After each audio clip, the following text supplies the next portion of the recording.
Dr. Lausell-Bryant's professional interests focus on research and practice issues relating to developing the leadership capacities of social workers and other human services professionals, the intersection of race, ethnicity, and social justice, and the use of self in management and leadership roles. Dr. Lausell-Bryant's career spans 34 years in youth services in both the private and public sectors, and she is the co-author of a guide for sustaining conversations on racism, identity, and our mutual humanity. Thank you again for joining us, and I will give it away to Dr. Tony to get us started. Thanks so much, Jason. I just want to welcome everyone to the Conversations with Dr. Tony. It is really an honor and privilege for me to have this opportunity to engage in a conversation with Dr. Bryant. One of the things that I think is so important in looking at your career, Dr. Bryant, is that you spent so much of it really in the public service field, out there working with individuals, being a director of programs, engaging folks who are really experiencing a lot of challenges and difficulties. So your awareness of both what the reality is out there, and then having the kind of the expertise and the academic kind of like background and research, that's sometimes a unique combination. So I just want to let folks who have joined us that we are really so pleased to have Dr. Bryant join us, also to address what is probably one of the most sensitive issues that I can think of that we have going on right now in our entire society. And so thanks again, Dr. Bryant, for joining us. So the first thing I wanted to ask you, since you spent a lot of years in public service, running programs like Inwood House and others, at this point in your career, you've decided to really focus in on this whole issue around race, identity, anti-racist, anti-oppressive practices, and wanting to start that conversation. Why did you do that? You could have gone in many different directions in your career, but you decided to do that. Can you share with us what kind of pushed you in that direction?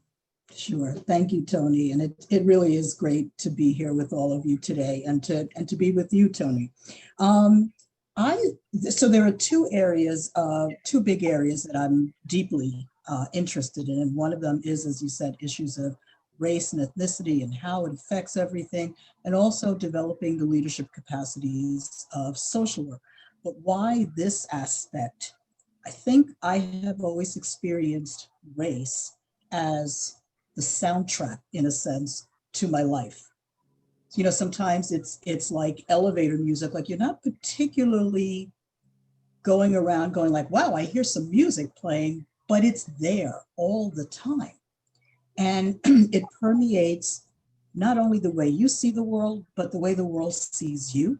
And I've been conscious of that since very young. In fact, I will often share this, that I feel like my first experience with racism or prejudice did not come out in the world. It came at home in my family. And it wasn't because my family didn't love me. It was because they had received certain messages from society, and that was being passed on to me. So very early on, I was getting the message that there were aspects about what I looked like that would not be perceived to be acceptable or desirable, that there were aspects of my identity that needed to be fixed or repaired. My hair, my nose, my lips. And so, you can imagine the confusion, in a sense, of both the message that there's something not quite right with you and we love you, right? Like those two things were confusing. And as I moved up and moved on in the world, I was aware of how this was always present.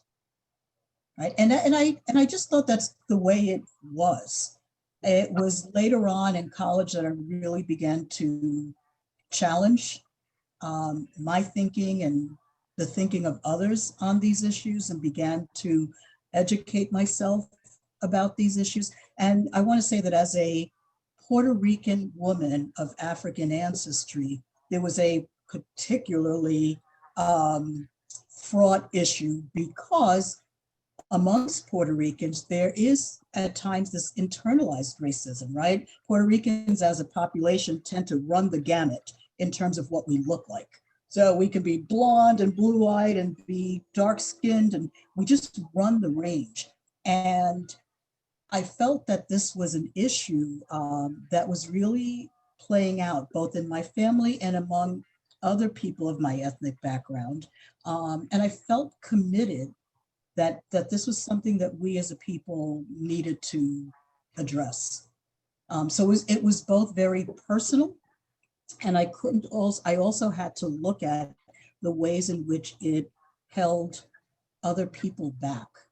You know, the ways in which not only is it an issue of individual relationships and tensions, but it's an issue of access to opportunities. So I am the first college graduate in my family, first person to get a college degree, a master's, and a PhD. And to this day, as a professor at NYU Silver, we have still many first generation college students. So access is, these issues have a lot to do with access and opportunity, fairness and justice.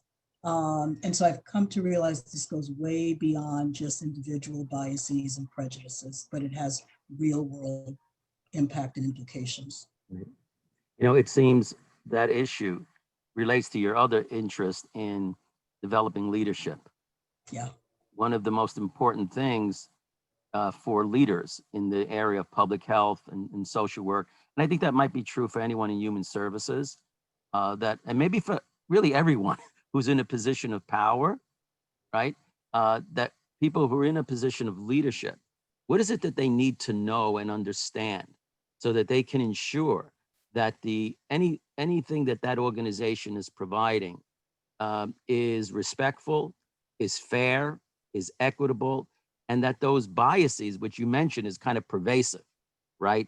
Kinds of attitudes and biases and beliefs that we all get from 1,000 messages, right? Repeated over and over again, that those types of internalized biases don't restrict access, don't discriminate against others, don't create an unfair, inequitable system. Is that where some of the connection is for you? And what is it that leaders need to know? So they don't let it interfere with the quality of services that are offered to people. Yeah, that is definitely one of the key areas where it connects for me. But also, you mentioned the word authority.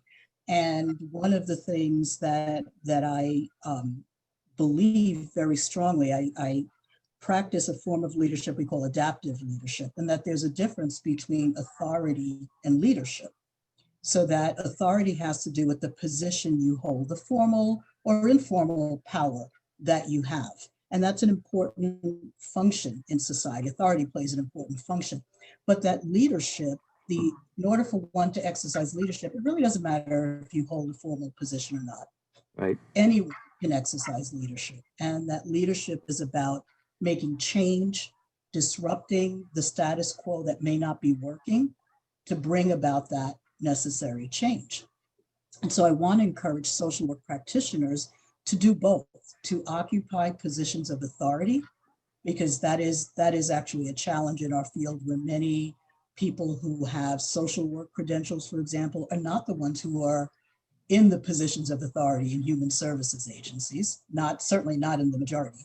So I want to see social workers and other human services professionals occupy those top positions of authority, but I also want every human services professional to know that you don't need power and you don't need formal authority in order to exercise leadership.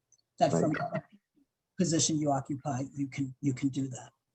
So back to your question about what do we need to know if we are in that position? I would say one was a point you made, which is we all bring biases, right? This is not something we can erase, eradicate. It's something that we actually have to deal with and confront.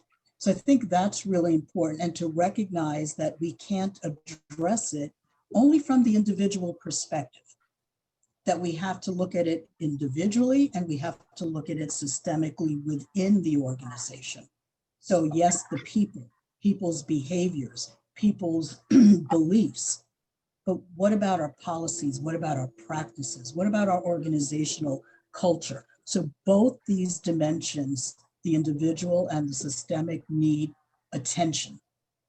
And for people in authority, that's something that I think you're responsible for. You're responsible for creating a culture, for helping to cultivate a culture where those issues can be grappled with, struggled with, dealt with authentically, vulnerably, honestly, and that you make space for that in the life of the organization. You know, it's so interesting what you're saying. As you can see, Linda, I'm an old guy, so I've been around a long time, right? And I've worked in many different settings, mostly in mental health, inpatient, outpatient. Worked in high school, all different environments and organizations, and we've never had this conversation. There's Mhm. once. If the only conversation would be had would be, gee, we don't have a diverse workforce, right? Mhm. Diverse individuals in leadership, Mhm. get some exposure to, some cultural sensitivity training or diversity training and those sorts of things. But what you're talking about is like at another level of really being able to engage in a conversation. And you hear that at the highest political levels, right? Is Yeah, people, we need to have the conversation. We need to have the conversation. Why is it so difficult for the conversation to happen? yeah. Well, so part of it is that because we don't have it, right? So it's strange and new, but it's it's also uncomfortable because of those biases that we all have, right? We all care about what we look like, how we present externally to the world. And so it's risky, it's understandably risky. There's concerns about appearing to be racist, about being judged or lumped in with racist. For people who have been on the other side of it, there's concerns about being hurt because we know how painful it is to be on the receiving end of some of those biases. It's also overwhelming. If we have to examine the policies of our organization, um, and we might have to revamp them. Oh my goodness, like where are we going to start? So, it's a little bit of a fear of like, we're going to go down a rabbit hole. Who knows where this is going to take us, right? On the other hand, let's look at where not addressing it has taken us. And, let's take a look at where we are today, the division that we are experiencing as a country today. The the loss that I think we experience as a country in talent that never gets leveraged because it never has a chance to, it never has an opportunity to be exhibited, right? Because of those policies and practices. And I think there's also an effort, in terms of some of our national values, we value efficiency and time, we value money. And so there's a concern that this is also going to take time. It will, that it will take resources. It will. And so part of the work we have to do is to begin to recognize the value that we will get from addressing it. I think that the efforts that I see organizations engaging in is that there's a lot of attention to diversifying the workforce. Let's hire more people of color. Let's bring in more people. That's important. It's a start. But demographic diversity does not equal a diverse organization where people feel welcomed, where people are really able to contribute and participate. So you should pay attention to demographics, but that's just the beginning. Bringing diverse people onto the team and then not paying any attention to how they gel as a team, in a sense, can just continue to perpetuate the same challenges. We'll just have bias and segregation in the organization with demographic tables that look nicer. You know, there have been some comments that I just want to share that I think that kind of responds to some of the things we've been talking about from Sue Hannon. She mentioned that she thinks the difficult conversations really has to do with individuals needing to expose some of the biases, which is like a risky thing, right? To kind of Right. because everyone thinks they're pretty nice people, right? Right. And they treat Mhm. everybody fairly and they don't Yep. see color. You've heard that kind of a thing, right? Right. But really, for a human being to begin to self-reflect on biases is not an easy thing. Right. And the other a question has come up that I've actually heard a number of times, and I don't know much about this. And maybe Linda, you can provide us with some insight into this. This is from Amy Greenbaum. How do we continue to have these conversations and continue our initiatives to address these with the mandate the president issued, prohibiting these discussions if an organization receives federal funding directly or indirectly? I'm not really all aware of exactly what that's all about. Can you shed any light on that issue? Yeah, it's pretty recent, as you know, and in fact, I'm in the midst of working with a colleague. We've launched an anti-racism initiative for our faculty at the Silver School of Social Work. And there was language that we weren't able to use, like training. That's a loaded word when paired with anti-racism. And our sense about it is that the work needs to continue, and it needs to continue whatever we call it. And just speaking for myself, I'm not saying that everyone needs to go and do this, but part of the responsibility, I assume, is to challenge these, whether it's mandates, policies, practices that impede our ability to promote justice for everyone. And so part of my challenge is to make sure that the work goes on. And at the same time that we as a university are in compliance with whatever those restrictions are about what we can't say or can't call things. We have ample words in our language. We can figure out other words, but we can get the work done. And as a school of social work, it's a little bit easier also because we have certain values within the profession that we also have to advance. So I would say take a good close look at the language of the executive order.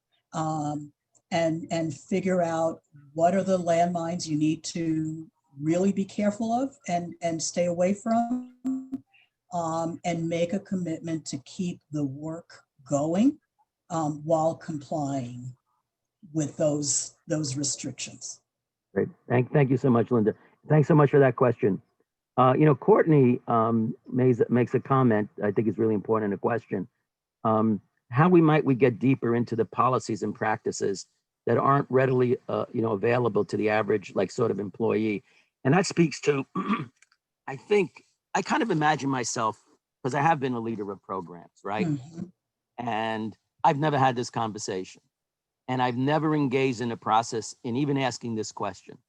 Gee, I wonder if there are any policies, practices, workforce behaviors, procedures, whatever it is that we do, all the things we do in an organization that unintentionally is creating inequities that may be unfair to some individuals, or that some of the workforce or clients experience the way we've organized our services in a way that is harmful or discriminatory.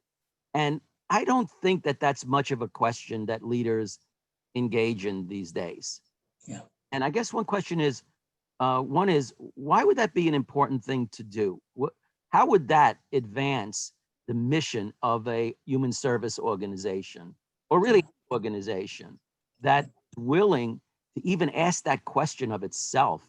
Because I think it's a tough question to ask oneself. And then what do you do from there? Where do you go once you ask the question?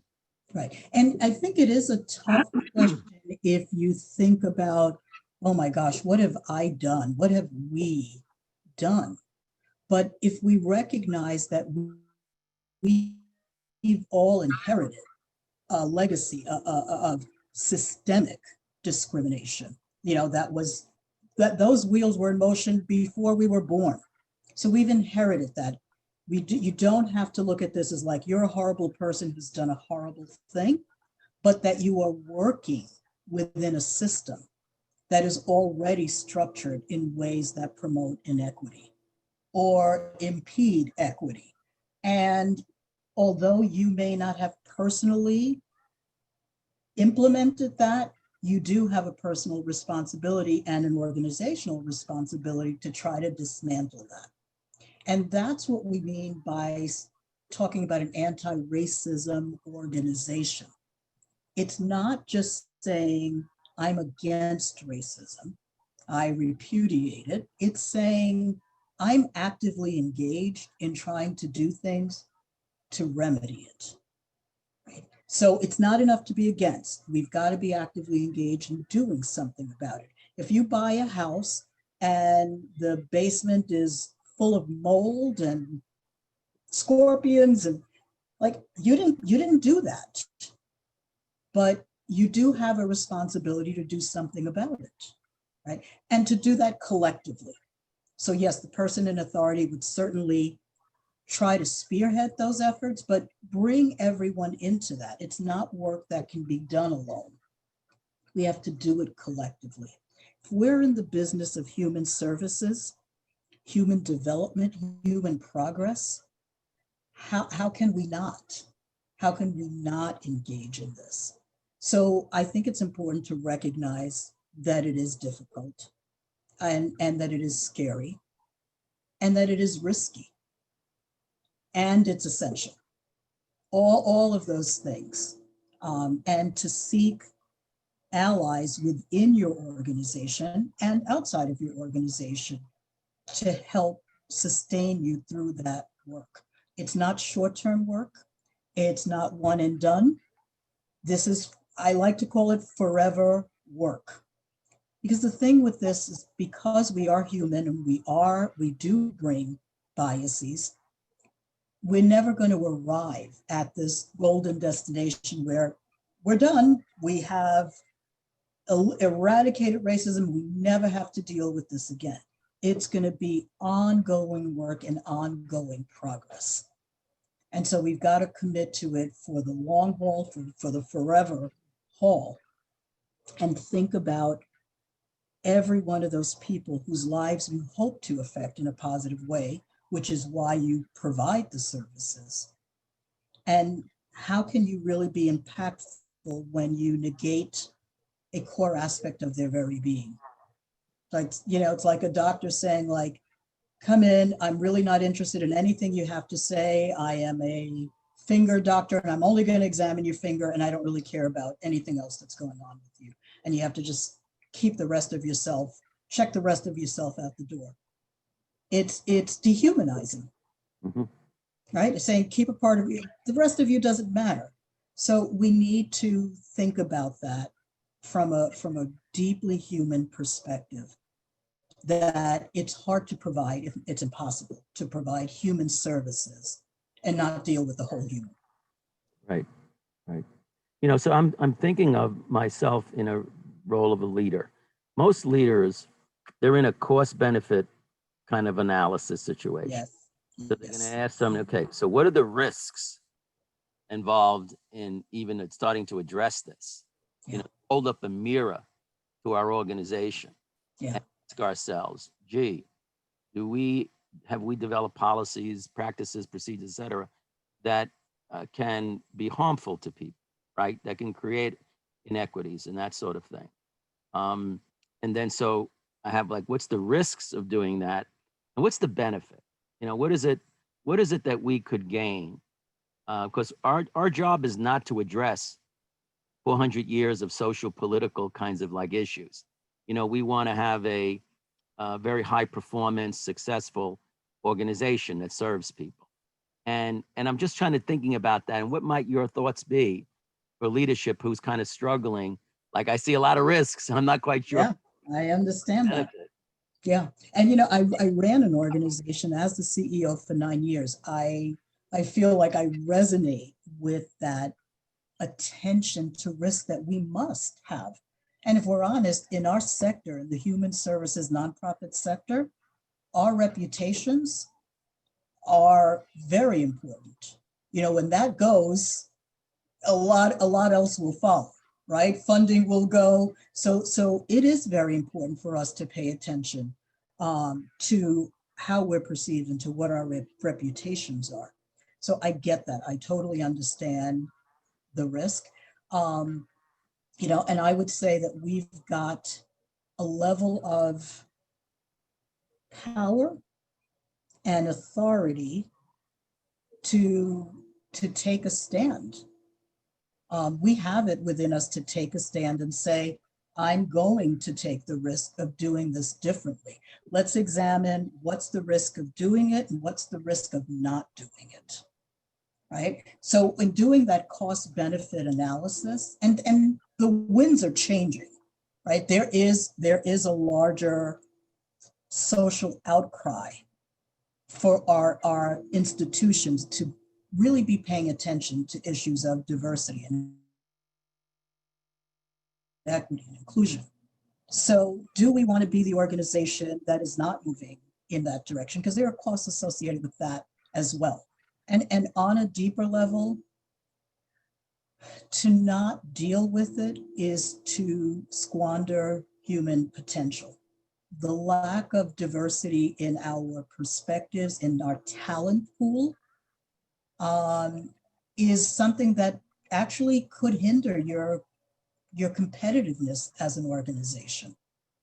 If you really want to be able to do the best possible work and have the best possible talent, that is best achieved through a diversity of perspectives. And I just want to say something about diversity of perspectives, because we are talking about diversifying demography, hiring people of different backgrounds. However, we also want to be an organization that welcomes different perspectives. And that's one of the ways we can do a check on ourselves as an organization. How do we as an organization really deal with different opinions, different perspectives? Do we welcome it? Do we ostracize people who don't go with where most people are or don't agree with most of us? Or do we welcome that because we see there's an opportunity for learning, seeing a perspective that may not be obvious to us at the moment? So I think on some level we can look at it as moral and ethical, but it's also strategic. It's also strategic. The challenges that we deal with as human services organizations are so complex. We need the best talent. And we won't know, if we limit who we bring onto our teams, we don't know what we're losing out on. And who could be the next person who brings the next great idea that could propel our organization into the future. Well, you know what, when listening to you describe this, I sort of say to myself, gee, what is it like to work in, be part of an organization that fully embraces the concepts of social justice, right? That every human being counts, Yeah. client counts, their perspectives are invited. There's an openness to the environment. It's an environment where people are not afraid to take some risks because the environment is safe enough to do that. And how leaders create a kind of a safe environment. Where you have people increasingly committed to the work. It's exciting to be in an environment where there are a lot of competing ideas, right? And people from different perspectives. So I'm just trying to imagine, this is like on the positive side, like, the risk side is there, but the positive side is to create that kind of an environment where the human capital of every single person and those that we serve, right, created in a way healing environments, like for everyone. And I think that that's an important thing as part of this discussion and engaging leadership, is to see the benefits, because it's only an acknowledgement of the benefits, and have strategies that don't make the risk like overwhelming, right? Approaches, ways of entering the space that is likely to be, likely to be successful, and to be very thoughtful and intentional about that kind of a thing. So if I were running a program and I said to you, Linda, help me out over here. What do I do? How do I start this thing? Yeah. An executive meeting next week on Tuesday. Right. And I've been thinking about bringing this stuff up, but I don't know how it's going to be Yeah. received. And any thoughts on how I should begin? That's great, Tony. The first thing I would say is recognize that as the person in authority, people are going to listen much more to what you do than what you say.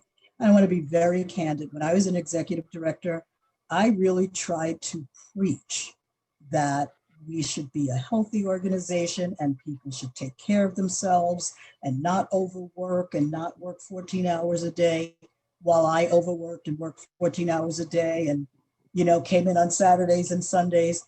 And you know what people did? They overworked and they came in on Saturdays and Sundays because that's what I was doing, even though I was saying something different. So one, recognize that what you do is more important than what you say, and then do something different. So that Monday morning meeting or Tuesday morning meeting, maybe just put out a question. I like to say that a question is a terrible thing to waste. Put out a question and say, how do you think we're doing as an organization? Give me some feedback. How are we doing? How do you think our organization is experienced by you, right? How is our organization experienced by the people we serve? Begin to do an assessment or a fearless moral inventory of how you're doing as an organization, right? And take a deep breath while you get that feedback and recognize that it is a unique learning opportunity and that people can forgive a lot when they know you're committed to working on it, to address it. So begin with that question. Ask everyone on the team to really do that inventory. How are we doing? What are we doing well? What could we do better? And really hear from the people you serve. So that would be one place to start because you're going to get some very important information. And you can begin to prioritize there where to start and recognize that while that is a very vulnerable move to ask for that feedback, your strength as an organization lies in that very vulnerability. That's the data you need to begin to make changes. And we are living in times where change is happening so rapidly that there's a risk that any one of us, any one of our organizations could actually be left behind, right? If we don't adapt, we can just become obsolete. Everything that's happened with COVID right now is threatening all of our organizations, and we are all struggling to adapt in this time. We also need to adapt not only to COVID, but to the reality that we are a much more demographically diverse society.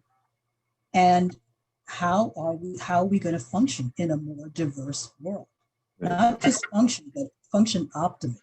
So there is this opportunity, and our strength lies in the taking the risk and having the vulnerability to ask, how can we do better? How are we doing? That would be, I think, a really important place to start. And then look at your operational practices. What does supervision look like in your organization? How can supervision be a tool to continue these conversations? In fact, I would say one of the key things is to think about where will this conversation live in our organization? Within what structures, what meetings, when, how? Operationalize it. If you have meetings to examine fiscal issues, there should be meetings to examine these issues or bake it into existing meeting structures. But keep that conversation going. Be a reflective organization that has the capability of looking at itself critically. That will make you a learning organization as well. That's great. There's a lot of questions coming in, so I want to make okay, great. chance to go through some of them. So let's take a look here. Okay. So do you believe that many of these conversations aren't being held because of the issues of safety, that employees, and how can we ensure safety? And, in a way, you were kind of getting at that with like leadership has to be the ones to really demonstrate vulnerability. Right. Got to be the ones that by doing so, they give permission. Exactly. Right? Exactly. So can you expand on that a little bit? Yes, that's exactly what I was going to say, Tony, that in modeling that vulnerability, you are inviting others to take that risk and to also be vulnerable. But I want to say something about safety. I do not believe that we can grant or guarantee safety. I think what we can do is make ourselves accountable for creating conditions where everyone can co-create that safety. But you as the leader can't be like, I will keep you safe. I think that we want to ask the question, what is it going to take? What do we have to do here in order to engage in these conversations in a way where people are willing to take the risk? But we can't take the risk away, but we can create conditions where people are willing to take that risk. And there is accountability for what happens if someone injures someone else, if someone is insensitive or disrespectful to someone else. So some of that will go to community norms, ground rules, whatever you want to call them, but establishing these are the agreements that we're making for how we're going to have these conversations and how we're going to be accountable to one another. And what we'll do if someone does hurt someone? What do we do if someone says, you just said that and that really upset me? How do we handle that? So you want to think about that beforehand so that if it happens, you engage then in the procedures or the norms that you already created together. Yeah, that's a really very, very good point. And this is a challenging area to address. There's no doubt about it. And brings up a question. This is from Stephanie. And it's kind of like asking, well, in a way, do we need an outside facilitator? She's really asking about whether there's funding, So if this is an organization that says, look, is this a process we take on ourselves? Mm-hmm. It's something that's going to require guidance from an outside experienced facilitator in helping an organization kind of engage in this process effectively. Right. I've seen it work both ways, and it obviously will vary by organization and level of comfort with that. I think if there's a real concern about getting started, it might be helpful to have an outside facilitator, and to begin that way and to work to build the capacity to continue those conversations in a sustained way later without a facilitator. But I think that that can be a really good first step for getting started. Okay. Someone else asked the question. This is Annette. One of the risks may be starting a process, but it gets viewed as not making any results, right? So develop sort of a cynical kind of. That's a great point. I just thank you, Annette, for that. Yeah, that's such a good point. Mm-hmm. And so here's what I want to say to you all. The process, in this case, the process is also a product, right? It's not just a specific outcome of we now change this policy. You want to get to that, definitely. But the process you're engaging in of having these dialogues and these conversations, that is in and of itself an outcome. And I don't want you to miss that is a valuable outcome in and of itself that you're engaged in the conversation. So sometimes we think only the end is what matters. And I'm suggesting that the means and the end are both critically important, and recognize that the conversation is an end in and of itself. Another person, this is Demita Peace. She's not part of management, right? Because a lot of this discussion is around leadership, right? And someone may be working in a kind of a rigid environment. And this is an important thing, so that you don't feel like helpless or powerless because the organization is not really setting the right example or actually promoting more of a rigid environment where the people aren't really that safe. But as the individual listening to you and learning about this, and it doesn't matter what anybody else does around me. It doesn't matter what my coworkers do. It doesn't matter what my leadership does. But what is it that I can do in my role that can be promoting and supporting and behave in a way that really advances social justice, anti-racism? Do you have any thoughts about that? Like, forget about the organization at this point. The individual who's working in an organization, what is it that I can get out of this, that I can be one of the people who promotes this type of a value and this type of ethic? Yeah, I love that question, because I firmly believe that there is work for every single one of us to do. And I often take solace in looking at the examples in history. Every big movement that has ultimately resulted in big change, when you trace it back, it started at those levels, right? It started with people who weren't necessarily in positions of power and didn't have formal authority. I think about Rosa Parks, and I think of her contribution to the civil rights movement. She wasn't anointed or appointed to be to do a particular thing, but she did. And so I think even at whatever your role is on staff, you can begin these conversations with even one other person. That could be the very beginning. You can raise a question at a staff meeting. Once the question is out and on the table, it can't be denied that it saw the light of day. That question is now out. So think about of the elephants in the room, so to speak, that we all know are there, but they're not being acknowledged. That one person who says, "Is that an elephant here? I mean, I'm not sure, but it looks like an elephant," right? Just raising that, you're beginning to surface a challenge or a problem that may exist in the organization. So that's another thing that can be done. That's not the same as making an accusation. You're just raising the question. Do we have some things we may need to deal with here? Or beginning that conversation with one other person or two other people, or starting an informal reading group on some of these issues with colleagues. Trusting that even a small group of people can actually make the kind of change that will ripple into larger systemic change.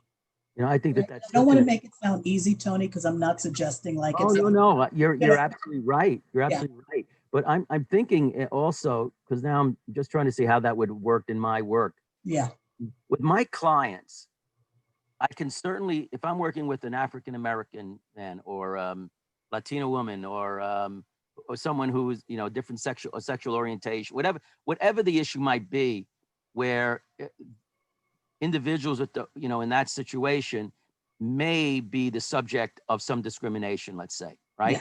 Mm-hmm. And I can always ask my clients, says, just by the way, I want you to let me know if anything that you're experiencing in our organization is making you feel, uncomfortable or not being treated fairly, or that now, you're not being, your needs are not really being, addressed, or we've developed a system here that doesn't work for you, whatever it might be. But that's my way, in my purview, which is me and my client. Mm-hmm. Now that's my space. Nobody's in that space. It's me. And I can begin to engage, and I may discover that there are things that we're doing in the organization or ways that I'm behaving, my role as a therapist, that may actually be causing more harm, or at least disengaging the individual, or I'm certainly not providing optimal care. I've ignored certain kinds of issues. I haven't even asked about the degree to which they've been experiencing some discrimination because they have a mental health problem and they're also African American, or workplace. The fact that I'm just giving that person permission to share that experience with me, that's not dependent on anybody. That's something you can do. And I think that that's an important thing, because I think sometimes people can feel powerless if they're in a position of setting policies for the organization. Right. That's also maybe an important issue. And I can see a client maybe feeling a little bit uncomfortable with saying to you, Tony, as their therapist, well, yes, Tony, actually, right? But even to ask the question, what is it like for you as an African-American man to come here, Right. right, for services? Or what is Right. it like for you to live in the world in your skin? Like, what are some of those experiences to invite Right. their lived experiences of living in a racialized world in their skin? Right. So even that acknowledges and validates the fact that it's an issue, it's a factor that people Right. have to contend with, even if they don't feel personally affected by you or in the organization. Now I feel guilty, Linda. I have to say, I've worked with many African-American men and women, and I never asked that question. I never asked that You question. can. And I was a clinician this is all the work I did in the 90s, but I never asked that question. Mhm. So, and I don't know what richness could have come out of that. That would have been so helpful for me and for my client and our relationship and our work together. So I think that's another important message that we're sending out there. Jason, are you trying to tell us that we're out of time? I think that's what he's doing. Definitely, we are out of time, but I do want to thank you both for an amazing conversation. I'm sure everyone has gotten a lot out of it. Yeah, thank you, Jason, and thank you so much, Dr. Bryant. You know, there's so many things spinning in my head right now based on what you've been saying, and I think that's true for others. And your way of articulating this and inviting people to think about this in a broad way, I think is really very special. So I just want to thank you for that. Thank you. Thank you. And those who participated and chimed in and shared their comments, thank you so much for being an active participant in this. And I just want you to know that we have, if this has piqued your interest, we have other programs that we could be offering to continue this conversation. Jason, you want to say anything about that? Yeah, so in the chat, our wonderful host Foong should have let you know that we are doing another webinar on November 5th, Becoming a Socially Just Organization, Why We Should Care and What Can We Do. I'd also like to say that on our CTAC website, ctacny.org, we have a number of offerings that really cater to this kind of conversation that we're having. And lastly, that the recording for this presentation will be available on our CTAC website within 2 to 3 business days. So please do look out for that. And please continue to engage in this conversation with us. Terrific. Thank you so much. And again, thank you, Dr. Bryant. This was fantastic. Thank you, Tony, and thank you, everybody who tuned in, because I appreciate your commitment to trying to change things and make things better. Great. Thank you.